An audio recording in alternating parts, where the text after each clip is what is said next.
δηλώσεις και αντιδηλώσεις αυτού του κόμματος που λέγεται Νέα Δημοκρατία και που, κατά τη γνώμη μου, θα πω δημοσίως, είναι η ντροπή της δεξιάς.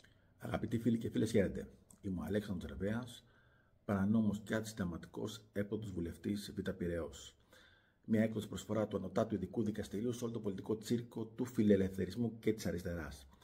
Είχαμε χθες τις εσωκομματικές διεργασίες στο κόμμα ντροπή της δεξιάς. Δεν το λέω εγώ, όπως είδατε και στην αρχή του βίντεο. Το λέει ο γνωστός σε όλους μας γραφικός κολοτούμπας, κύριος Άδωνης Γεωργιάδης.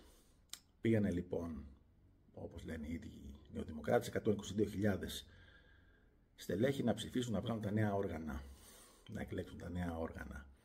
Εμπρός λοιπόν για νέους οπεκεπέδες, εμπρός για νέα σκάνδαλα, εμπρός για νέες δικογραφίες. Με ένα μέσο όρο συμμετεχόντων κάπου στα 80 χρόνια. Καταλαβαίνετε, το μέλλον ανήκει στη Νέα Δημοκρατία. Η νέα γενιά στηρίζει φανατικά Κυριάκο Μητσοτάκη και η Νέα Δημοκρατία. Υπάρχει όμως και ένα άλλο ζήτημα. Αυτό το κόμμα χρωστά σε όλους μας και στο ελληνικό κράτος γύρω στα 542 εκατομμύρια ευρώ, για τα οποία δεν γίνεται λόγος, και ενώ θα έπρεπε κανονικά, αν ήμασταν σε ένα ευνομούμενο κράτος, να έχει απαγορευτεί η παρουσία της Νέας Δημοκρατίας, αυτής της πολιτικής συμμορίας, στην πολιτική ζωή της πατρίδος μας, μέχρι να εξοφλήσει τα χρέη αυτά.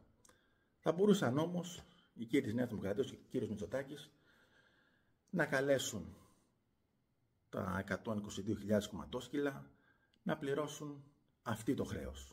Θα τους αναλογούσε γύρω στα 5.000 ευρώ στον καθένα. Ελληνίδα και Έλληνα, η Νέα Δημοκρατία είναι η πλέον επικίνδυνη πολιτική παράταξη στην πατρίδα μας. Και γι' αυτό το λόγο η Νέα Δημοκρατία πρέπει να καταστραφεί.